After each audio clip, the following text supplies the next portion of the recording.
I went down to Columbus maybe last weekend, a couple weekends now ago, and I ran into Steven again. I hadn't seen him in a while, probably since Colorado. And I kind of chatted with him, and I messaged him here. Yeah, I wanted to hear a little bit about these new composite boats you've been going on about. So, what do you got going on down there, man? Well, we're going to be building carbon composite rock stars down here in Columbus, Georgia. I have Mason Hargrove helping me out, Oh, and Mason's we've awesome. Yeah. he is he is so stoked to be helping with this. And then my girlfriend Rachel's my accountant, which is Okay. awesome. We've got like an official business LLC formed. We've got a bank account. We've got a logo. We've got a U.S. Coast Guard manufacturing our ID number. Okay. Yep. You need And those. we've got a shop set up on up by the put in. It's actually Okay. an old, really old studio apartment building that some people are letting me use. It's like the top floor. I don't think anyone's lived in it for 5 to 10 years. It was a little gross, but we've cleaned it out now, and it's Yeah. it's very functional. We're actually working on boats already. And yeah, so what this is you're not designing a new boat. You're taking the current Rockstar V, I take it, or is Yeah, this any Rockstar? no, it's the Rockstar V. And for me, I don't feel like I need to design a new boat because I've been leading our design team meetings for the last sort of three boats Jackson Kayak Oh, has okay. done. Hmm. And so the Rockstar V is like exactly the boat I would design. Like if I There had you the go. opportunity to make a brand new boat and then make it out of carbon, I honestly don't even know what I would do different. Like we've got the boat I want. Yeah. Is it currently available in carbon, by the way? Like Yeah, so we've you got guys murky waters, right? Didn't you work with those guys? Yeah, and so Murky is still making them. They have gotten a couple boats out the door, but and their boats are awesome. Like anyone who wants a boat, definitely Murky Waters Yeah. is a great place to go for boats. And he's going to be able to do sort of custom chops if you want the boat a little bigger or slice your Okay. bow or whatever. And he can do super cool graphics. Um, he's been just a little slow getting them out the door due to a lot of things going on in his Yeah. world, but they're he's gotten a few out now, and I think they're going to keep coming. And then we have a guy in England that is just now starting to build them as well, called Hobson, Okay. and his boats are going to be really nice as well. Um, so between them and then Dreamboats, all of a sudden it should be a lot easier for people to get a Yeah. Rockstar V and carbon composite if they want it. Now, are you offering, the small, medium, large? Yeah, so I'm going to start out with the small and the medium. We Okay. are building the molds for both of those at the same time right now. Okay. And then probably next winter, I'm planning to build the mold for the large. Okay. Just because Wh- there's just not as many people who buy Yeah. large playboats. Yeah. And I've got a laundry list of people who want the smalls and the mediums right now. So Okay. I figured just get the first 10 boats out the door and then go from there. Now, when you say build a mold, are you pulling off of a existing kayak, like a rotomolded kayak, or are you using the plug? No, we take a rotomolded plastic boat, and then we have to do a lot of things to kind of prepare the boat to build a mold around it. Okay. The reason for that is because the CNC plug that would get made to use the to make an aluminum kayak, an aluminum mold like at Jackson Kayak or Mm-hmm. any other brands, that plug is solid, Mm-hmm. and whenever you make an aluminum mold off of it, that aluminum is going to cure to a very slightly different shape.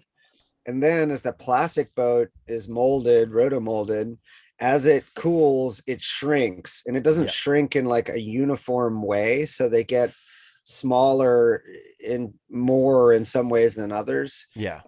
And so we learned the hard way a while ago at Jackson Kayak that if you take the exact plug shape, it's not the same boat as the production boat that you're That's going to true. like get in plastic. And so we plan when we do the actual plugs and CAD work, we plan for the shrinkage that we know happens in a specific way. Yeah. So Usually it the was 2 to 5%, and it obviously depended on model. When we was doing that at Dagger, you had to kind of. I know exactly the struggles of that. You might pull a plug off of a mold, but it could be pretty different boat by the time you get to the aluminum tool and then you run it in plastic. There could be a 2 to 5% difference.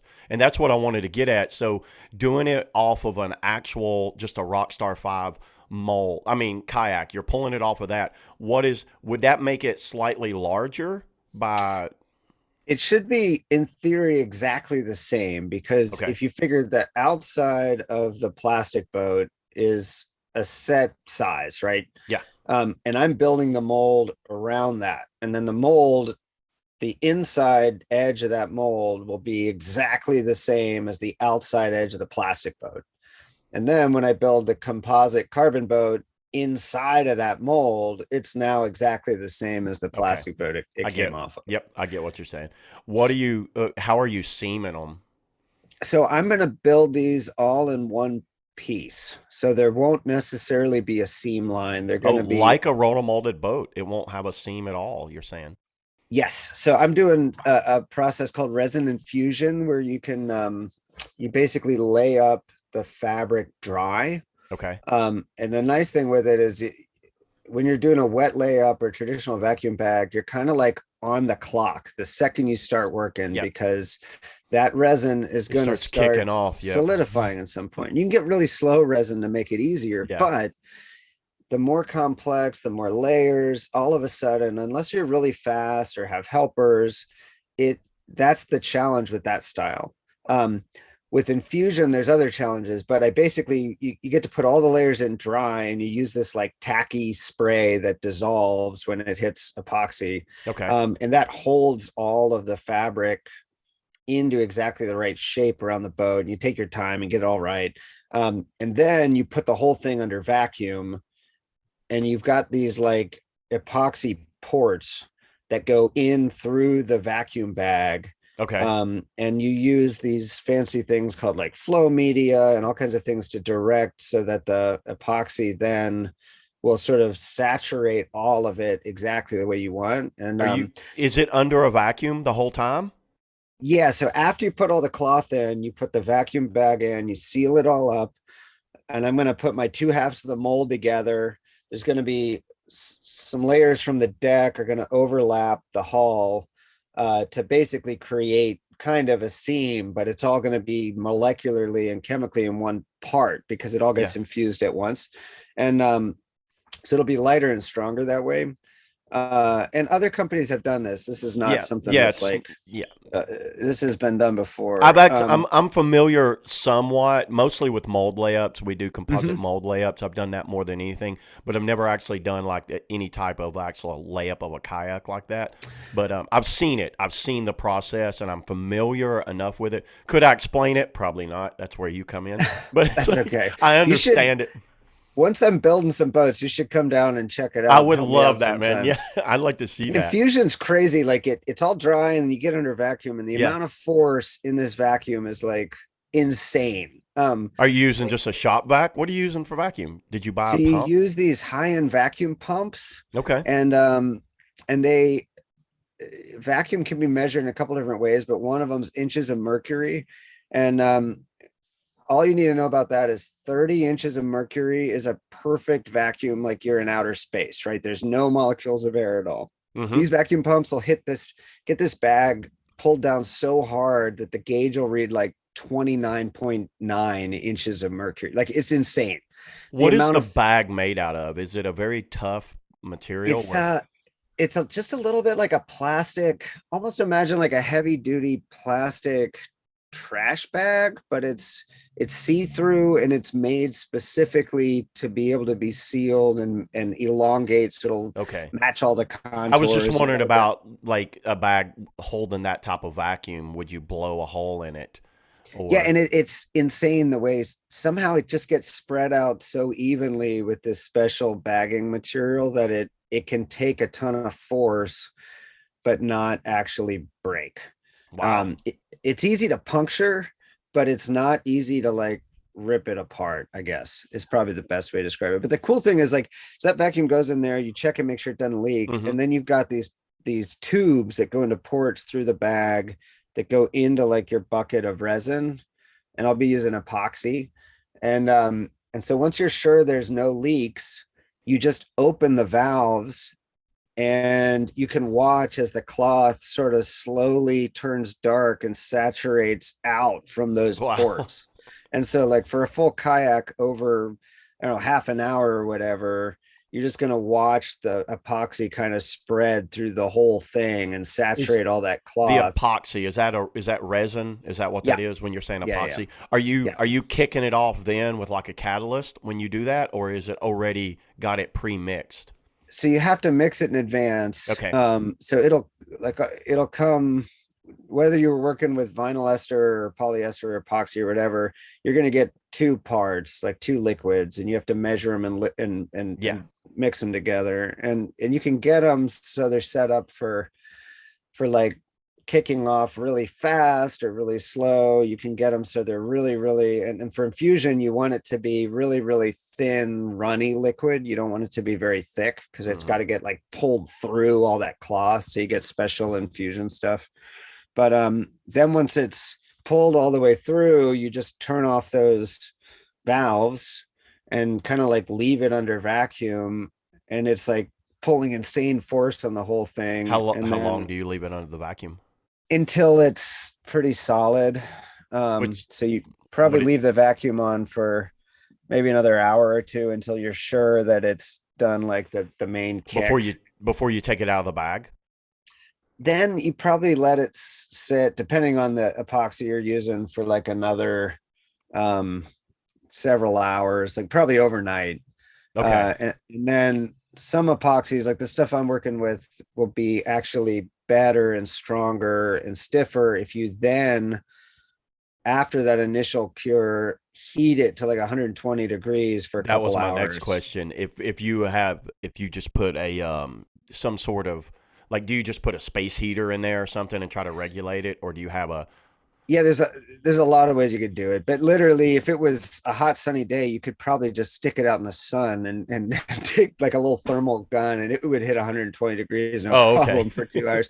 Or indoors, you can do. It's funny, a lot of the, if in like composite work is just figuring out really simple solutions for weird problems. Like, Yeah, how do you I heat a boat? Well, you yeah. could turn it upside down and then like just aim a little space heater into the cockpit rim, and then the entire boat collects all the heat. Yeah, because Um, you've been laying up like your own boats for a while, from squirt boats to your own like play boats, right? Or Mostly I've just done seaming and cutting squirt boats. okay. And then Yeah. I've helped at Murky just in like to lay up a couple boats, but not that many. Yeah. What is your actual layup as far as carbon, Kevlar, fiberglass? How many like layers? Or It's you have a Negra in there also? so there's a lot of different ways to do it, and cloths come in a whole lot of different weights and weaves and things like that.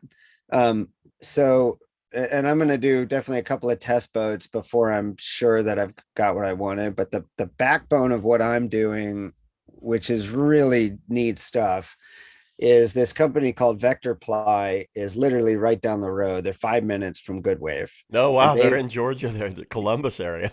yeah, they're in Phoenix City, Alabama. And I they know exactly where Phoenix City is. yeah, and they actually make the fabrics that the number one paddle manufacturer in the United States uses. I'm probably not supposed to use their name. And they make the fabrics that a Warner. lot of high-end snowboard companies use, and they make fabrics for yacht building and all kinds of Yeah. things. And one of their engineers is actually a whitewater kayaker. Oh, And nice. they have this cool program where you can, I gave them the CAD file of the Rockstar, and they like upload it into their computer, and then they can enter different layups with their fabrics into this computer, and it will tell you how heavy it's going to be, how stiff different pieces are going to be, and then in general how much you're going to pay for the Like, fabric per and boat. it'll show you where your thicknesses need to be and all that. Is that It can like guess that stuff. It'll guess like kind of where the stress points they talk about in terms of like deflection points and all kinds of things. But the big thing is they can estimate weight and stiffness. And nice? so they can say, if you use foam core at a quarter inch with 3 layers of this fabric, it's going to be this stiff, it's going to be this heavy. If you use And so anyway, the engineering guy was able to help me out. His name's Thomas, Hmm. by dividing the boat into a couple of different sections of it that I was where I'm going to have different layers basically and setups, and then he could enter different amounts of cloth or different kinds of cloth. And so once we kind of did that, we tested two or three different fabrics that they make. Some of them had a negra and carbon, some of them Hmm. were just carbon, some of them had some other things. Um, and eventually we landed on this stuff that is just super cool. Like I just posted a little video on I just seen your Instagram, Instagram story. Yeah. and that last, like all of those things we literally beat with a sledgehammer. We like I put them on a curb and stomped on them, and then I like flexed the heck out of them to see like just how they would do. And this stuff I settled on, I probably hit it 10 times with a sledgehammer, like as hard as I can on carpet. So everything can actually flex around it. It wasn't just Yeah. on Yeah. On ground. concrete. Yeah. And it actually like punctured it in one spot, but I could still bend it almost in like half and it doesn't. Um, and it's the second we started testing that stuff and really landed on this is the best stuff, Okay. then I decided this is the way to go. And it's what makes it so cool is that it's and what that means is like when you think of carbon fiber, you're imagining something like in your paddle, it's like Hmm. a woven, it looks almost like a black grid pattern, you know what I Yeah. mean? And you've got layers of threads like going weaving in and out of each other, and it looks just like regular cloth, right? That creates little ridges and valleys.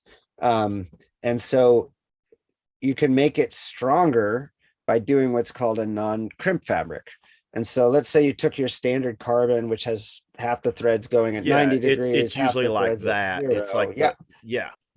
And then instead of weaving them, you just put flat layers of those fibers going one way, and then underneath it, flat layers of those fibers going the other way, and then did like a light stitch to hold it all together. All of a sudden you've got what's called a non-crimp fabric or a non-woven or stitch fabric, and that stuff is 30% stronger by weight than the wovens. And so the fabric that I've gotten is actually, it has fibers running at 0 degrees, 90 degrees, 45 and minus 45 degrees Okay. all in one cloth. So it's really And strong and oh, really this isn't stiff. multiple layers. You're saying one cloth has all of that multiple layers laid up, is what you're saying. Yeah, and That's so that makes interesting. it really strong and really stiff in all directions, basically. Man, that's awesome. What are you using for outfitting? Like how are you outfitting it? So I'm getting my outfitting direct from Jackson Kayak. So they're going to come with the Jackson Kayak back band, the normal hip pads, the bee's knees, the foot block. What about Um, the seat track and the seat and all that? Is that going to be plastic?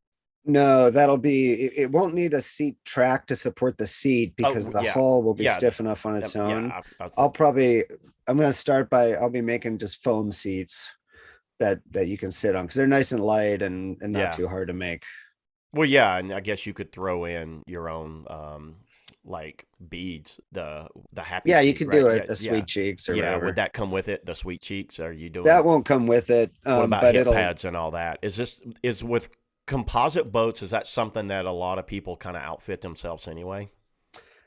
yeah. Yeah. However, the nice thing with the Jackson ones is that the Jackson standard outfitting kit's really quick and easy to adjust, and so Oh there's yeah, not a for whole sure. lot Yeah. of like, with the back band and the bee's knees and the regular hip pads, it's Yeah. and the regular bulkhead. It's not What like there's a whole lot that needs to be done. so I take it you'll also be painting these. You have a little spray booth? Yeah, so we'll be doing for now just like single color deck, single color hull, Mm-hmm. and then if people want fancy graphics, they'll need to get like a vinyl wrap or something, which goes real well on these. But it takes quite a bit of experience and time Yeah. to do fancy custom graphics that I don't have time to do. I still want to go kayak every day. I Yeah. want to make like the lightest, strongest boats I can make. I want them to look good, but if Yeah. you want custom graphics, you're going to need to get vinyl because I Yeah, don't have you can time for print it. those yourself. Yeah. Now, and this is this is Jackson? Is this part of Jackson, or can you do any kayak? Are you only doing the Rockstar V right now? I could do any kayak. This is my business. Okay, this is And I'm, something separate from Jackson, but yes, kind of.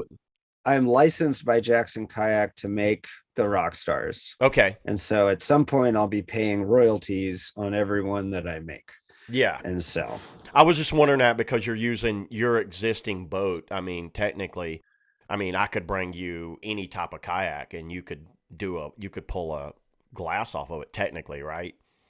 You could, it would be much easier with a new one. So like Jackson Kayak With has no made sure scratches. that, yeah, that, and because they start to warp over time Hmm. and like, so they scratch, they dent, all that stuff is, it's hard to get a good shape out of Yeah. a really used plastic boat. So I've got new boats that came from Jackson Kayak that we're using to make our molds. And I take it because one thing is I take it, are you putting the cockpit on last?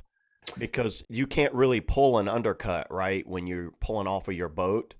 You can't. However, Ed at Murky Waters figured out how to mold a 3D normal shaped cockpit rim as part of the main layup. And he was kind enough to share what he's doing with me. Okay. And then I've kind of modified it a little bit. And so I'm going to be doing a normal cockpit rim that's built into the main layup. Will it be a cockpit rim similar to like in a current Jackson boat with the Yeah. kind of round, so it won't just be that like a slalom boat that's straight out. Okay, because Nope. I've always that's always seemed to be the struggle with making those boats, right? I mean, just like on That's a one of them. yeah, Yeah. well, a many. There's many of them. I get it. What is Yeah. well, man, that's awesome. How will people be able? I mean, if you don't mind me asking, have you thought of the price and everything that you're going to be doing on these for like a Jack, like a so it'd be a Rockstar V, medium, your normal layup, nothing special, just your normal layup. What would that run me as a consumer? That's going to run you $3,000. Okay, And and you probably to order, you'll probably have to put down 1,000 deposit, that and makes then sense. That way you're and not. Yeah, I get that. man, it's crazy. Like the amount of money that has to go out, like cash flow stuff, like to buy this roll of carbon fiber, this magic stuff that I just picked up. I I seen that spent like I spent like of $6,000. your I own mean, money. it's ridiculous. Um, and that's Yeah. just like tip of the iceberg. Um, but and then I'll probably try to do so. I'm going to try to make the standard layup just like as light and epic as possible, and then I'll probably also offer like a stakeout layup, like a really burly, because big For waves really those spin big boats. jumps and pops. Yeah. Um, and that'll probably come with a full extra layer of this stuff. And so that'll probably have to cost like an extra couple $100 just That makes because sense. the What is cloth's expensive. well just tell me exactly, what the advantage of having a carbon like boat out there, say like in a rodeo. So you're in a competition. What's your advantage of a carbon over a plastic? Your normal rotomolded like why would I want to say like wow, this is that much better? I think what you would find, anyone who's paddled a composite kayak of any kind, whether it's a slalom boat Hmm. or a river runner or a playboat, is immediately going to notice a difference. They're just like they're so much lighter. When I get in a composite playboat, in literally the first three forward strokes in flat water, I can feel that the boat is lighter and moving farther every stroke. It just takes half the energy to get the boat to move in every direction. So even if I was never to do a freestyle competition ever again, every single day paddling is going to be more fun because it's like having like having a mountain bike made of aluminum Yeah, versus exactly. the carbon fiber mountain bike. It's like the same thing. Like the Yeah. boat just weighs so much less. And so when you're surfing, in addition to it being lighter and faster and easier to just like flick, it becomes retentive as though you plus the boat weighs less. It paddles like you're a lighter paddler. Yeah. because let's say a Rockstar in plastic weighs, I don't know, 31 pounds. If you get a Rockstar in carbon fiber that weighs 17 pounds, all of a sudden that's like 14 pounds lighter. And so that means that my medium, if I weigh 150 pounds, it's going to float as though I only weighed 136 pounds. Yeah. And so I get that much more air and speed and retentiveness, and it's easier to throw around even in the flat water because it weighs less. And then the stiffness of the hull, especially if you're surfing, means that like I found that on I get a full extra bounce every single pass when I'm in a carbon boat compared to plastic. Like the plastic boats will absorb one full bounce every Yes. trip down the wave face. Wow. Well, there you go. Is Yeah. do you always compete in a composite boat when the rodeos come?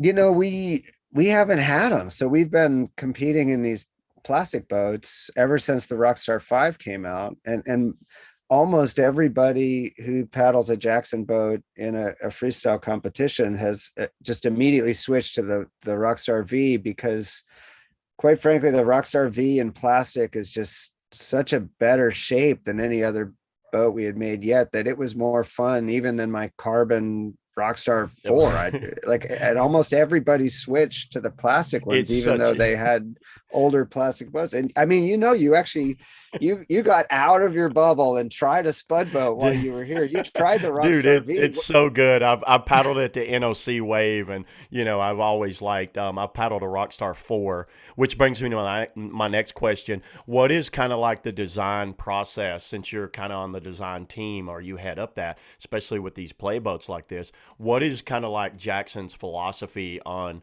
like designing a boat? Could you walk us through kind of like what would be a typical like playboat? Say I've got the Rockstar 4. What do you think of for the Rockstar 5?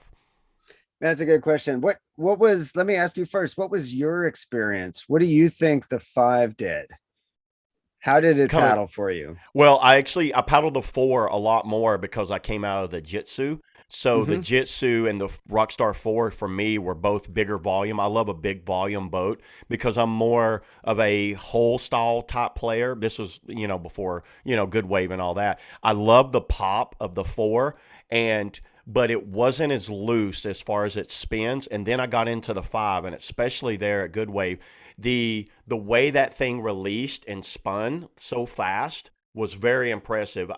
And also I found that when I would get it on its edge, it wouldn't slip. So what I had noticed Jackson had done was put this cutout in the sidewall, and my theory was on that. You might correct me if I was wrong. It was helping hold me in line for like a blunt, where some boats would break off right there. And I don't know if it was more placebo in my head, but I felt like it was very well controlled. I'd never been in a kayak so balanced and well controlled in a chaotic environment like that, like Good Wave or something. It makes you wonder how big a wave could you get this on and feel comfortable. The bigger I want to be on one of those big massive waves I see people posting from Alaska or Canada or Zambezi or somewhere, where you're like, whoa, I'd love to get down in those. And it just felt very, I think you guys figured out how to make the perfect kind of like wave style boat. Now, in a whole, I felt it lacked a little bit on its pop coming from the 4 or the Jitsu. For me, I'm only talking about for me. I mean, you might have a different experience with it, but it's like I felt the pop was a little less on it than its actual whippiness in the wave. And I felt like blunts and Pan Ams were beautiful. I'm like, I'm not that big of a wave player, but it made me want a Rockstar almost instantly. Almost instantly, I came up and I told Q there. I was like, man, I just want to keep the, is Casey's boat. I was like, I almost just want to keep this. And I was like, I see the appeal that Steven's here in Columbus. So that's kind of like my initial thoughts of the Rockstar 5 right there. No, that's awesome. That matches a lot of what we were trying to do. Like we've made a lot of playboats over the years, A lot of playboats. and some of them were kind of a reaction to the boat before it, if that makes sense. Okay. Like when we made the 2016 Rockstar, for example, When was the that was first one? What was Rockstar one? 14? Was it The 15? 12, and then there were some Wow. all-stars in there too. I remember the Um, All Stars, but then what was the first Rockstar? Do you remember the year that came out? yeah, that was a 2012. Okay. The boat may have come out in late 2011, but we called it a 2012 model. Um, but like the 16, for example, was the sliciest. And that was made with the idea that it'd be the easiest to get vertical in the flat water and like link tricks in a hole. Was that the Um, number two? that was the number three. Three. Okay. Um, and and so and then we had some people who couldn't fit in them and who wanted a little more volume. And so the four was kind of a reaction to that. Let's I make a like the boat, four. yeah, that's like kind of almost a medium large, Yeah. um, with real high knees, a lot of volume.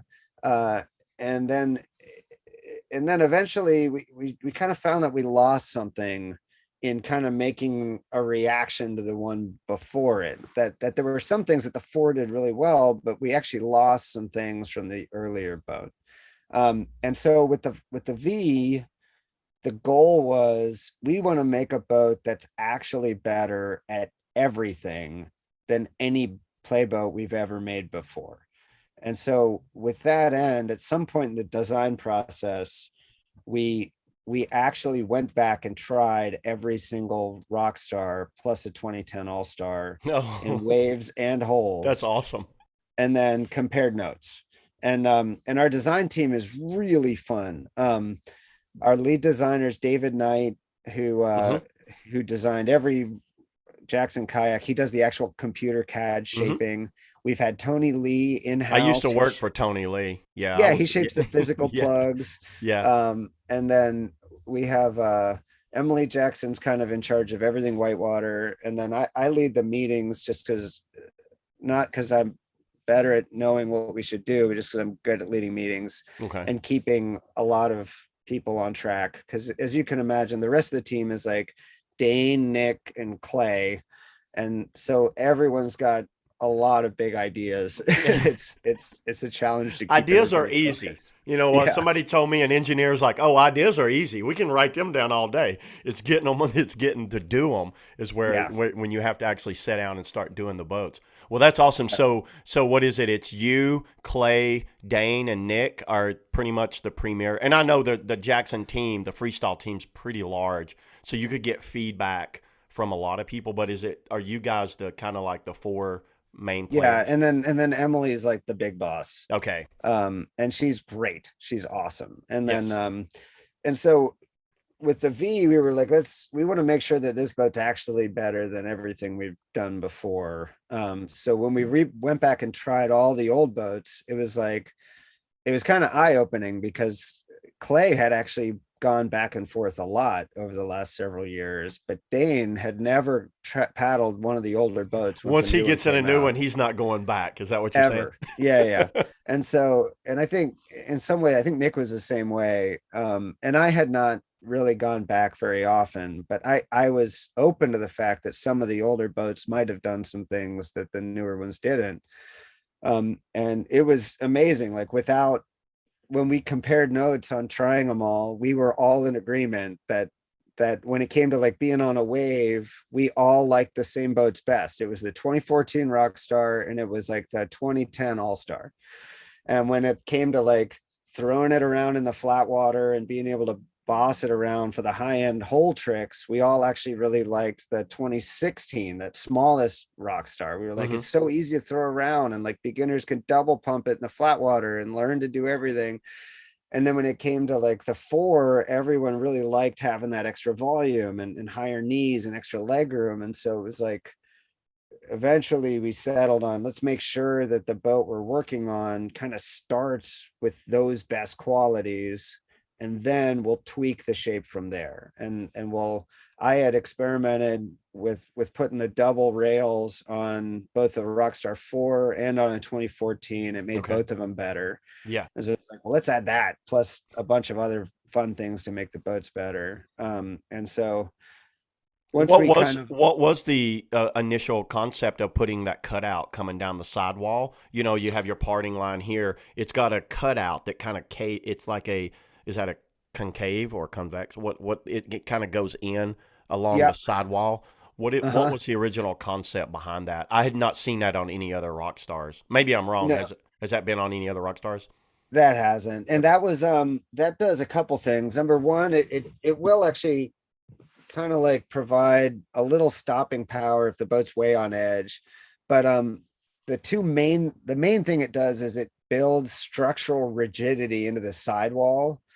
And Mm, so you don't really think about it, but any shape that's got like a real vertical sidewall shape becomes very, very flexible.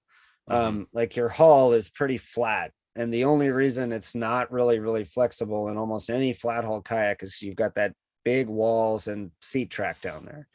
If you take a flat shape on the sidewall, it becomes really flexible.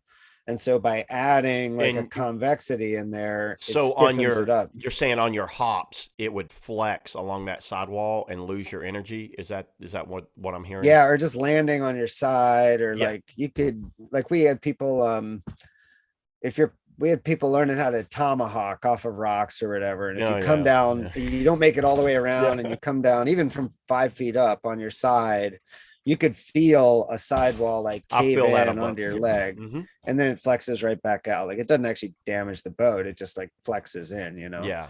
And you would And s- really feel that on a big, like stout wave. You would feel yeah, yeah, that if yeah, you jumped and landed on your, or you hopped and landed on it. I could see yeah. that. So added more like making it more rigid. I felt it did kind of help hold the boat sometimes and keep the sidewall from slipping. I don't know. Yeah, and that also has to do with the two drop chine rails. I Um, could see that. because those things do a bunch of cool things, but one of those is that when you dig them in, you've got two little rails grabbing water and sending it one way or another. And the other thing that does is it, when you dig it in and go to switch edges into that blunt that you described, it gives more lift and like pushes that edge back out to let it go loose on that blunt. Yeah. But the other thing that really does, what most people don't understand, is that those edges, more than making the boat carve, what they're doing is causing the boat to plane with less drag. Mm. Because when you're on plane, when the boat's skipping faster than the water, the what you really don't want is for the boat to like drag water with it, because what that does is slows the boat down, kind of makes it squat and gets dragged up. Same thing when you're like skipping out, coming out across a hole or a big Hmm. boof, right? Like some boats will really plane up and carry speed out of those skip outs across cross currents and Hmm. stuff. And some kind of just sort of squat in and mush a little more.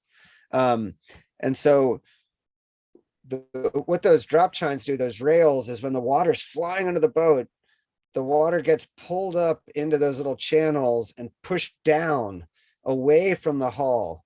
And then the second rail is there to catch any water that makes it up past the first one and sends it down and away from the hull. And so if you watch video of a Rockstar surfing, you're going to see the water coming off of the front, wherever the front of the boat's surfing, the Yeah. water is actually going down and out away from the boat, and it's lifting the hull up. Is it because And it's adding turbulence or like air or something under there? What's it doing? it's Just really just pushing the water down, and that makes the whole thing lift up. have You know you what I put this mean? on any type of fluid dynamics type program, or is this just more kind of like We more? didn't, but the thing to know is like David Knight, like our lead designer, designed ships for the Yeah, Navy he's been for around since years. Like he, 1980s, right? Doing yeah, wave he sport and yeah, understands what makes things yeah. plain. Um, and what he would tell you would be that the like kind of the crown jewel, like the golden bullet of planing, would be something like a skimboard. You know those little things you run towards the In ocean? yeah, and the waves, you don't get them in thick water about that much. Yeah, I yeah, that's usually it. bust my ass everywhere when I'm trying to use those, but I know exactly what you're talking about. That thing planes like nothing else. And the reason is because it's pretty small, so there's Hmm. not much surface area for it to drag It's like water. an There's oval, though, right? yeah, yeah, yeah. Yeah. And there's no rocker at all. Mm-mm. And it's almost like a flat skipping stone. Hmm. Like it skips Oh yeah, over the just like a rock. surface and the water barely knows it's there, right? The problem is with a kayak, you can't have it totally flat and you can't have it super thin, because then it wouldn't be a kayak. It would sink, the Yeah. ends would catch, You wouldn't be able to do tricks. You wouldn't be able to paddle. It would be terrible. Yeah. So unfortunately for planing, the boats have to have rocker. They have to be thick. They have to be like all kinds of shapes that create drag. And so those drop chines, those double rails, a lot of what that does is overcoming that drag by pushing the water away from the boat while you're planing up. Yeah. And so like you would notice in even a creek boat or an antics or river runner, even when you're not surfing, when you're skipping across cross currents, let's say you were to catch the eddy at Gorilla after the Hmm. notch, you boof right and you're going into the eddy Yeah. instead of running it direct. Um, if you have a boat with reasonable drop chines, that boat when it hits the current is going to lift up, and because it lifts up, it's going to carry speed and it's going to be loose while it's lifted up. It's going to be easy to turn. So those boats that do that real well, people like that they're easy to correct, but sometimes they're like, oh man, that boat just spun out on my landing. Yeah. Because the challenge is when it lifts up and gets all loose, you have to control it. Otherwise, it doesn't necessarily just keep going in a straight That line. that makes sense. Yeah, I've seen that. It's happened to me, and I've seen it happen a lot. People have come out and they've not done anything. They've just let the boat go, and then it's eddied out for them, or it's caught an edge and then turned and burned into things where they've not controlled it, like having Yeah, those chunks. and what you'd find is like a longer waterline boat with no drop chines is going to sink in and carry speed forward, but that's also going to make it harder to control if it gets a little offline. Yeah. Like it's just going to take off way easier, whereas the boat that planes up and is looser feeling requires a little bit of effort to make it go where you want, but then you can really control it. Whereas the longer water line with no drop chines is just going to like plow in the direction it's going, or a cross current's going to be more likely to Yeah. railroad it. Are So you that back on the designing? So when you guys prototype at all, or do you go straight from CAD? Do you find something in a CAD and then just go straight to mold maker? no, we definitely prototype. So we do the process is we send surveys to the team, to our dealers, we talk to everybody, then like our little whitewater leadership group gets together and has a meeting and argues. And it's fun. Do And we're you like, so you guys actually pull a prototype per size or just one size? just one size. And then the Yes. boats are scaled from there. But once we decide what boat we want to make and what we want it to do, we write that up. We tell the whole company, we give that to David Knight and Tony Lee. And we're like, we really want this boat to do these things. And then we give them, we're like, we think we want it to be about this long, maybe vaguely this much Yeah. volume. Here's what it needs to do well. And then generally David would start giving us CAD files of like a hull pretty quick within a week or two. And then the team would then meet again and look at that CAD file shape and be like, oh, I don't know. And it looks weird. If you ever see a hull with no deck, Yeah, it's yeah. like, I don't know what the heck that's going to do. So, Looks like a but hat. yeah, but he'll kind of like overlay it over other boats we've made. So you can kind of see the Yeah. changes. And then oftentimes, like with the Rockstar V, we went through 5 CADs that were just hulls. And then he started putting decks on them. And every time we would have like an hour-long meeting and discuss what we thought it was going to do. Yeah. And then we went through like another 4 or 5 prototypes as we were putting the deck on it. And then we made a prototype, like a physical prototype, once we were all pretty sure it was going to be good. And unfortunately, the physical prototype, the first boat, was really not what we wanted. We were so sure it was going to be great, and it was not good. The Um, first so the first like prototype. And do you guys do composite tooling where you just make a composite tool off a like a foam CNC plug and then we have run the a pro?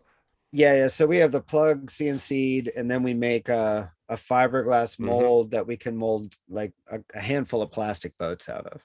And Okay. the plastic prototypes are going to be heavy.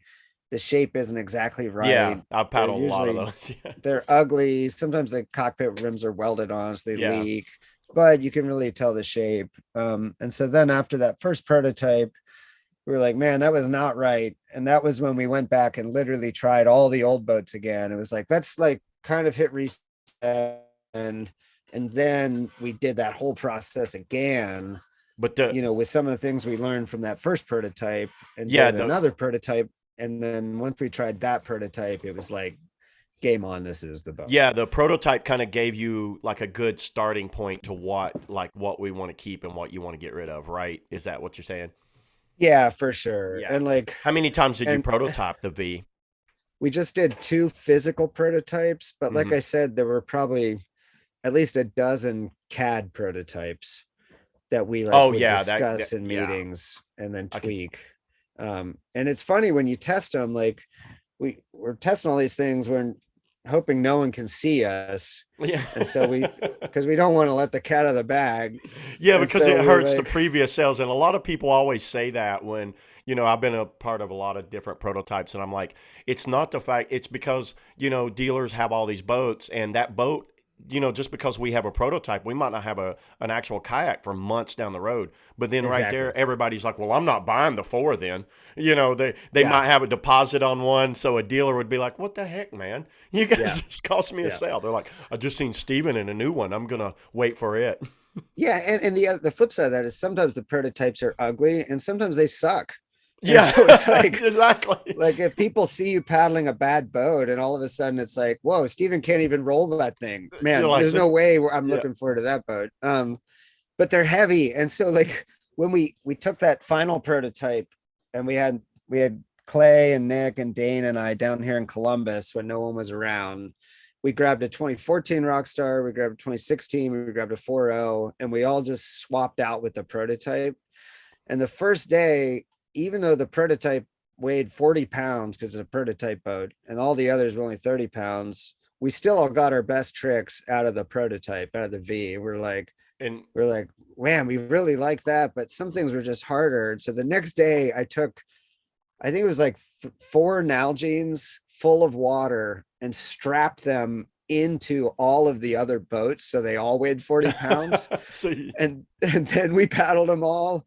And the main thing we learned was that heavy boats suck. yeah, I can And imagine after coming out of those light ones. What a great yeah, spot too to have a wave like that with good spot where you could film, you could do back to back yeah, rotation right there. Did you ever live up at Rock Island? Did you ever yeah, live there? Yeah. yeah. I You have lived a there for a lot of years, but probably more, almost like 10 years before Columbus sort yeah. of built their whitewater park here. And that brings me to another question for you. What's one of your favorite spots? I'm maybe Columbus, but one of your favorite kind of freestyle spots as far as in the U.S. Like, where do Oh you man. like? So freestyle in the US, it's hard to beat Columbus. I mean, the Ottawa is not really the US, that'd be Canada, but Hmm. it's not too far from the US. Yeah, right over There's the really border. fun holes in Colorado. Um, but I mean, I can have an equally good day creek boating or river running or squirt boating or play boating. So it would be hard to say that I like the Ottawa better than Toxaway. I mean, they're just so Yeah, different. You know what I mean? Like I it's know. hard. Yeah, it's hard to say because what mood am I in that day? Yeah. And Do I sometimes, want? like, I think if I look back on the last 10 years, if you were to say, what was your best day kayaking that year? I bet three of them might have been squirt boating, just doing mystery moves. Yeah, you love your squirt boats. You and I bet at Clay. least five Are of you and them Clay were, related, by the way? Both of you we're guys are not, right. we're Okay. not, Yeah, I know you everyone spell thinks, it different. everyone thinks we're brothers, but we're Well, not. we're clearing that up right now. I remember when I first heard of both of you guys. I was like, that's probably Clay's brother. Because I Yeah. know he's older than you. So I was like, it's probably Clay's little brother that's getting into kayaking. When I first Yeah. heard your last name, so no relation for everybody out there that you guys are not related. Well, No, but awesome. occasionally, Wade, someone has asked me if Clay was my dad. Oh, And it was Clay like standing there? a couple times he was, and it made my day. It was so awesome. He's not that much older, but I get it. That's funny. Well, awesome, man. And also another thing, I noticed you've changed paddles here lately. I know you've been kind of on board of the AT for back as far as like AT paddles have been around. What are you using right now? Is it that G Power? Yep. Yeah, it's the G Power harpoon. Okay. And it is literally they probably wouldn't admit it, but it is an AT2 blade copy down to the T. Like Rachel had a AT2 super light and we held them up next to each other and the blades were like literally identical in every way. Yeah. The only difference was they put these grooves in the power face. The shaft is a little different on the G Power. It's probably a little smaller overall. And the Is yours bent? Do you use bent or straight shaft? yeah. Okay. I do. And the G Power is definitely lighter than the ATs by a Oh, for good bit. sure. Yeah. Yeah. But I really like bent, especially in bigger water. It's just easier to keep the paddle oriented right in my hands when there's a lot of force on the blades. I had that's a topic that went around. I was just down in Columbus and I brought my Letman out and I have a select player, which is a straight shaft. I like it for like splats and downriver kind of freestyle stuff. That doesn't matter as much, but I know exactly what you mean in those like very forceful environments. I love having the bend. Is that what you're kind of getting to? Especially when, yeah. And I was like, there's something to that, man, because that's a common question. I'm sure you get that a lot. Should I get a straight shaft or a bent shaft? Yeah, and I think you can do anything with anything. Like, Yeah. I don't think it's like, I know plenty of great paddlers that use both. I really like that it's with my eyes closed, it is really easy to make sure the paddle is always exactly right in my hands. I feel like I don't have to grip it quite as hard to Hmm. keep it oriented right. And I had when I used a straight shaft paddle for a bunch of years, I started getting really bad wrist tendonitis.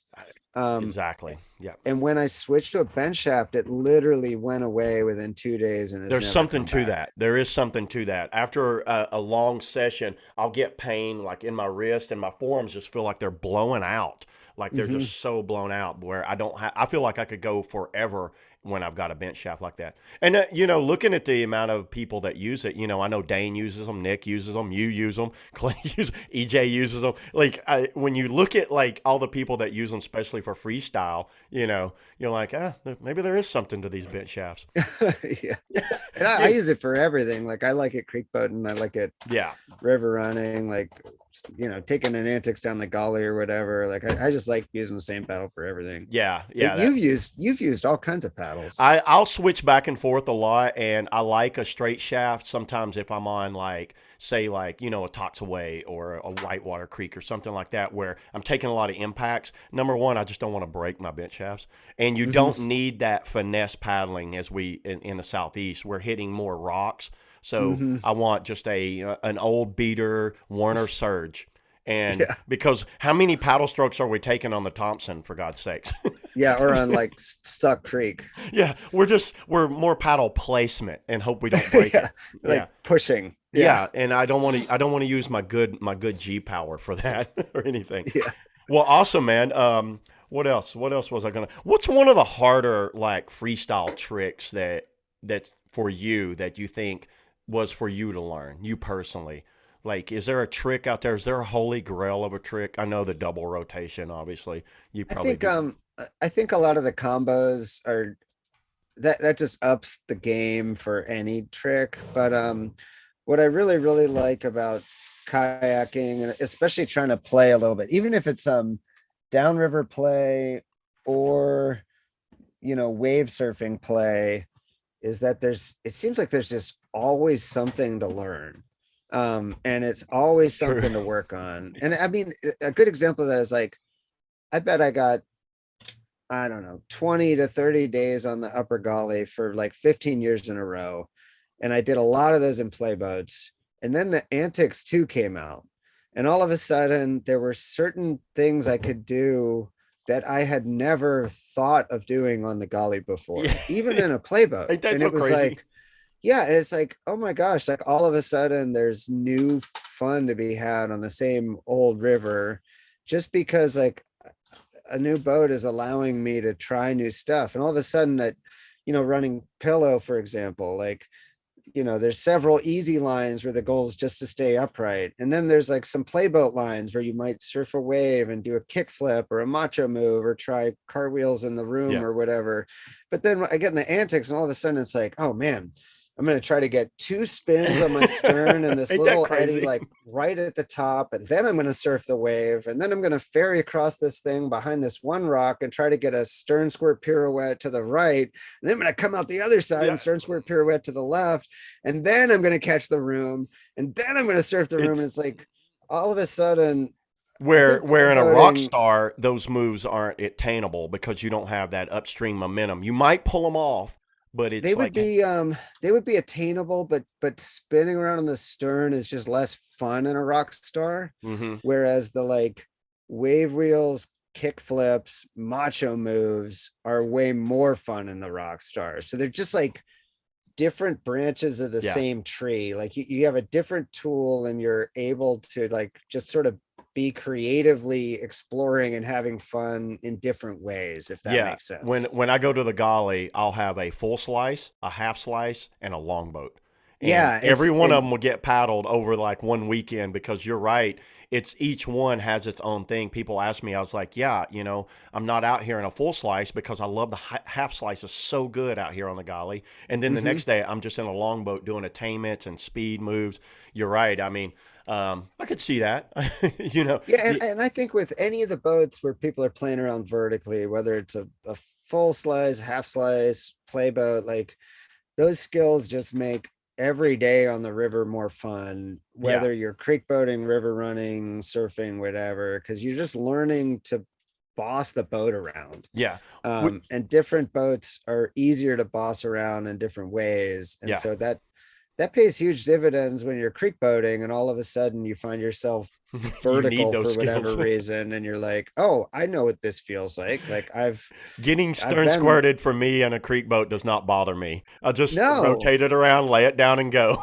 It's yeah, like, exactly, you're like, I know what this feels like, I can do this. He's barking at Mason, he's scary. oh yeah, well he scares people when when you're against him. That's for sure. I'd be scared too if I was entering a rodeo. Then Mason showed up. I'd be like, oh Oh boy. my gosh. Oh, I've got a pricing structure I've got to tell you about. It's like reverse sponsorship for Dreamboats. So Okay. most sponsorship deals work out where if someone's really, really, really good, you might give them a deal because they're going to make your boat look good, right? Okay. My boats, if someone is an average kayaker, they're Okay. going to pay $3,000 full price. If someone, as they become, if they're better, more likely to beat me and make me look bad, they're going to have to pay more. So the best kayakers are going to have to pay a lot of money. So if someone's like, kind of right on the edge of making me feel bad about my skills, they're going to have Yeah. to pay like $4,000.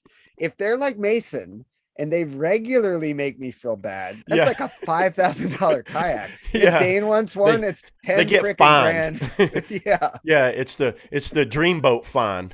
Yeah, so This you is actually Stephen Wright reverse sponsorship pricing well, structure. good luck with that one. Yeah, well, I could see that.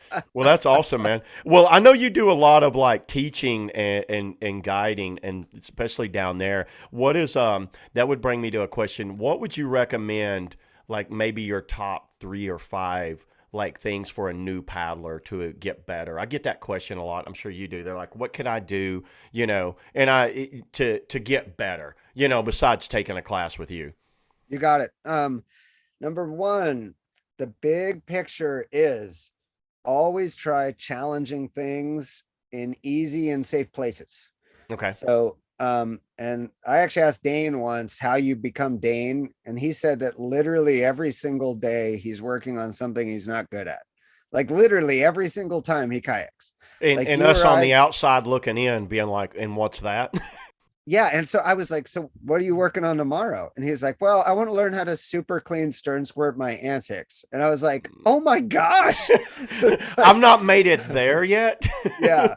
But I think that's the thing to know is like new kayakers don't just do whatever's comfortable and what you've done before. Mhm. Always be trying new stuff. Okay. Um, my top 3 or 4 skills. Number one, nothing will pay off more than learning to have a good forward stroke. Mm. 99% of your time in a kayak will be spent doing forward strokes. If you get twice as good at it, you are almost twice as good of a kayaker. Um, Nothing else is going to pay off like that. Get Okay. really good at doing a very, very good forward stroke. Okay. I would say number two, people need to spend a lot of intentional time learning how to brace on both sides, develop good balance with the boat on edge, and be able to roll fast every time in a lot of different What's your ways. go-to row? C to C, sweep, back deck? I do I whatever I do, I think of almost just like a hip snap roll where a lot of Me times too. I just kind of like I get my head to the surface and just slice the blade anywhere I get a little bit of purchase and then think just hip snap and don't really worry about the setup. If I upside down and by the time I realize what's going on, I'm on the back deck, which happens half the time, I'll just back deck roll up. If I flip over and I'm leaning forward, I could do something like a C to What C or what whatever. what would you recommend like new people? What's the go-to row? Like, say I'm Joe Schmo that just started.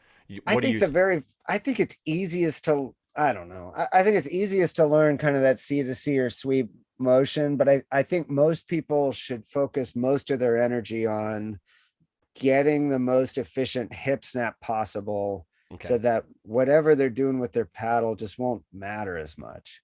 So when I teach like bomb proof your roll classes, I focus hard on getting people to like wind up their hip snap by getting their head all the way to the surface and then do the whole hip snap without using any upper body strength and then finish low looking at the blade. And it's like, I don't care how they set up to do that. It's Mm-hmm. like, I just want them to be good at that piece because I think that makes or breaks almost every roll.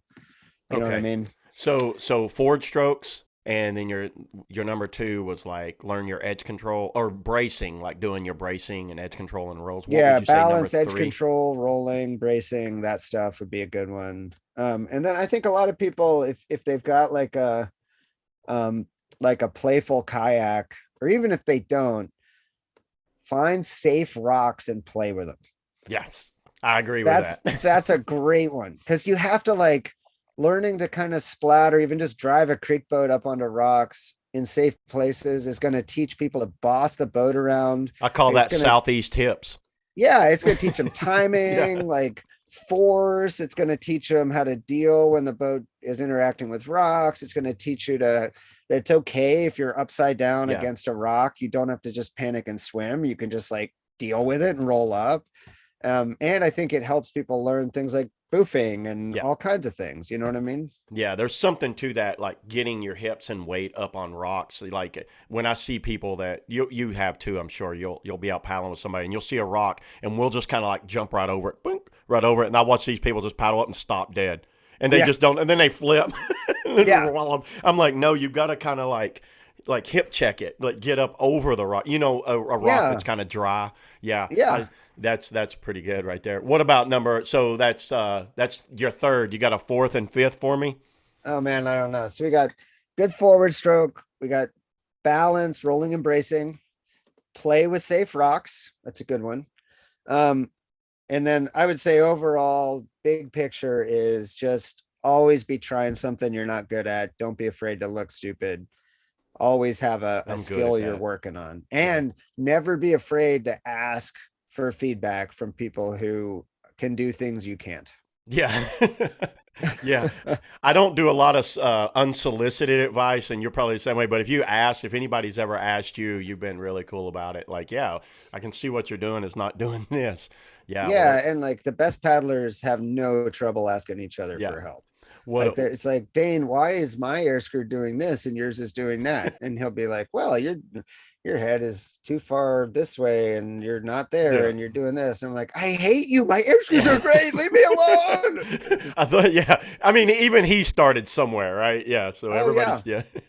Yeah. You, you got a number five for everybody?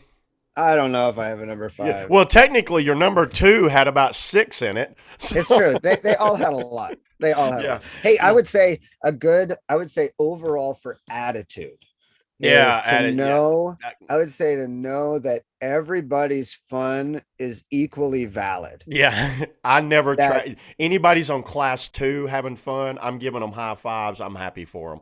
I don't yeah, care. Yeah, whether your friend is having the time of their life in a half slice on the Nanahala what's going on is they're in their brain. If you took a brain scan of that stoke, it's going to be exactly the same Yeah. as the guy like Bennett Smith running a 50 Yeah. foot waterfall. It's going to be exactly the same as the person who gets their first ever air loop. It's going to be exactly the same as a person running the upper gully for the first time. Yeah. Like, all the goal of all kayaking needs to be getting us into that joy space that makes us better human beings. Yeah, I've always said that it's kind of subjective. You know, that stoke is subjective to you. You know, you might just somebody getting that ferry for the first time and nailing it. You've probably seen it. They're over there cheering and high fives in the eddy because they got a good ferry. You know, Yeah. and I think the most fun I ever had in a kayak might have been the very first day I ever went paddling. And I did there, nothing but like it's hard to get that ferry. back. Yeah, like peel out below the Maryland chute on the Potomac and like paddle the tiny little wave train. And my mind was just like blown. It was Yeah. like, oh my gosh, this is so awesome. How could this be here the whole Yeah. time and no one told me? The world is so much Yeah, cooler than I thought. yeah. Oh, that's so hard to get back. And I think you kind of get that back when someone else does it for the first time. And I think that's why I like helping people out like that. Well, that's awesome, man. How can people get a hold of you for the dream boats or the like any type of instructional? How can people get a hold of you? Good question. Send me a message on Facebook. Dreamboats has Facebook and Instagram. I Yes. personally just have Facebook. You can also email me at steven@jacksonkayak.com. And if you have feedback on any Jackson Kayak kind of stuff, definitely hit me up, hit up Emily, Clay, Dane, Nick. Like we really, really, really want to make the best boats we can. And if you've got ideas, we want to hear them. And we're gonna try all the boats and make whatever we think is the most fun. And this And new that's design whitewater. team, You do fishing too? yeah. You do No, the we don't do fishing. you don't. Emily does actually. I know She Jameson rating Jameson is he does all the yeah, fishing stuff. Do you do yeah, any design on the fishing? I don't. Okay, so Um, you didn't have anything, the Kusa X or the NAR or anything like that? Okay, no, I was just those curious. I know that those boats are awesome, but I do not have any expertise in terms of Okay. working on them. Okay.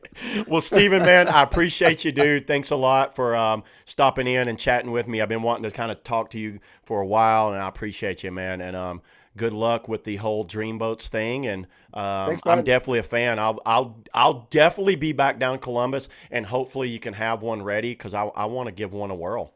Oh yeah, you do. Come on back soon. Hopefully we'll have a test boat ready to paddle in a couple of weeks. So whenever you want Awesome, to come dude. down. Well, that's sooner than Yep. I thought. Yeah, I got to get back in shape. I'm running already. All right, we'll see you, man. All right, thanks a lot, Thanks, bud. Steven. All right, see See you, you on the buddy. river. All right, bye.